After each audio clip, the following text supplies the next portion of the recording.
세월호 희생자 유가족 한 명이 회사의 사직 권고를 받고 결국 사표를 냈습니다. 희생자 가족들의 사직 문제가 현실이 된 겁니다. 정부는 이제서야 고용유지기금을 회사에 지원하겠다는 뒷북 대책을 내놨습니다. 민주사회를 위한 변호사 모임 민변은 오늘 기자회견을 열고 세월호 침몰 사고의 원인으로 지목된 화물 과적의 구조적인 문제를 지적했습니다. 안산 합동 분향소 나가 있는 중계 카메라 연결합니다. 윤인아 PD. 네, 민변이 오늘 과적 문제를 가지고 기자회견을 했던데요. 어떤 문제를 지적했습니까? 세월호 침몰의 원인이었던 과적 문제를 유발하는 구조적 문제를 지적했습니다. 민변은 과적이 관행처럼 반복돼 왔음에도 해경과 해양수산부 등 감독기관이 이를 묵인해왔다고 강조했습니다. 현재 과적 여부 판단은 출항 전 배가 수면으로 잠기는 깊이를 기준으로 삼습니다. 화물을 과도하게 싣고 대신 안전을 위해 반드시 채워야 하는 평형수를 빼는 식으로 무게를 맞춰온 관행이 이어지고 있다고 민변은 말했습니다. 화물 무게를 직접 측정하는 절차는 전혀 이루어지지 않고 화물 부피의 20%를 무게로 일괄 산정해 실제 배에 실린 화물보다 5분의 1가량을 축소했다고 비판했습니다. 민변은 또 세월호 침몰 이후 지금까지도 선박의 화물 과적은 시정되지 않았고 여전히 화물이 과도하게 실린 배가 운영되고 있어 참사의 우려가 여전하다고 말했습니다.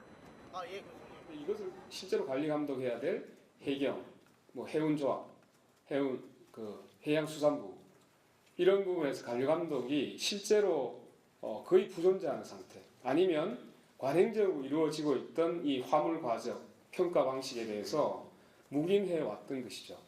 결과적으로 보면 총체적으로 다 연결되어 있다는 사실이 밝혀진 거죠. 그래서 이 부분은 그러면 이게 제가 처음에 말씀드렸듯이 우연적인 것이 아니기 때문에 지금도 똑같은 방식으로 화물 운송이 되고 있는 겁니다. 네, 오늘 민변이 왜 과적 문제만 언급을 한 겁니까? 민변이 제기했던 세월호 진상규명 17대 과제 중에 우선적으로 과적 문제를 제기한 겁니다. 이번 주 안에 중간 보고서를 통해 다른 문제도 제기할 예정입니다. 유가족 대책위에서 진도에 있는 민간 잠수사와 실종자 가족들을 지원하기 위해서 진도팀을 꾸렸다고 들었습니다. 진도팀, 앞으로 무슨 활동을 하게 됩니까? 진도에 있는 민간 잠수사들과 실종자 가족들을 지원한다는 방침입니다. 이제까지는 유가족들이 개별적으로 진도에 내려가 자비로 지원을 하던 방식이었는데요. 유가족 대책위는 진도팀을 꾸려서 실종자 가족들의 입장과 행동을 같이 할 것이라고 설명했습니다. 유가족 대책위 안에서는 유가족끼리 각각 돈을 모아 진도에 있는 유가족과 잠수사들에게 보양식을 해주는 게 어떻겠냐는 의견도 나왔습니다.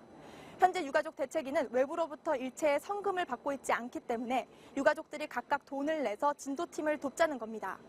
한 유가족은 진도에 있는 실종자 가족들이 밥도 굶고 힘든 상태므로 삼계탕이라도 끓이면서 영양 보충을 해주면 어떨까라고 말했고 같은 유가족이 주면 남이 준 것보다 더 잘 먹지 않을까 싶다고도 말했습니다.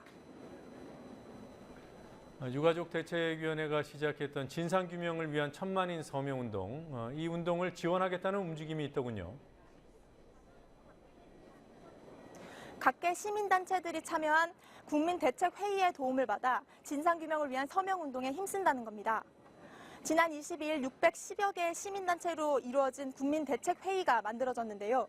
전국 17개 광역시도에 있는 분향소를 아울러서 전국적으로 서명운동을 돕겠다는 방침입니다. 1000만 서명을 달성하기 위해 유가족 대책위도 더 적극적으로 나설 예정입니다. 종교단체들과 시민단체들의 협조를 요청해 세월호 참사 진상규명과 특별법 제정에 힘을 쏟겠다는 입장입니다. 국민대책위는 참여연대, 시민연대, 민주노총 등 각종 시민인권단체들이 포함되어 있습니다. 국민대책위는 6월 초까지 100만 서명 달성이 목표라고 밝혔습니다.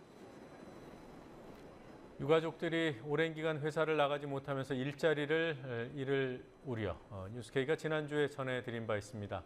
오늘 사표를 낸 유가족이 있었다면서요? 네, 한 유가족은 오늘 10여 년간 일하던 회사에 사표를 냈다고 말했습니다. 한 유가족은 지난주 금요일 고용노동부에 유급휴가 연장을 신청했습니다. 노동부와 전화를 끊은 지 5분도 안 돼 회사에서 전화가 와 6월에는 출근을 해줬으면 좋겠다는 말을 들었다고 말했습니다. 유가족에게 전화를 걸었던 회사 직원은 자신이 총대를 맸다는 말을 하며 이번 달이 지나면 회사도 힘들 것 같다고 얘기했다고 전했습니다. 아이를 4월 23일에 찾아 얼마 안 됐고 아이에게 죄 지은 기분 때문에 아직 분향소를 떠날 수 없다면서 사표를 낼 수밖에 없었다고 말했습니다. 고용노동부는 유가족으로부터 150여 건의 유급휴가 연장 신청을 받았지만 사업장의 재정 지원이나 강제성 없이 권고만 해왔습니다.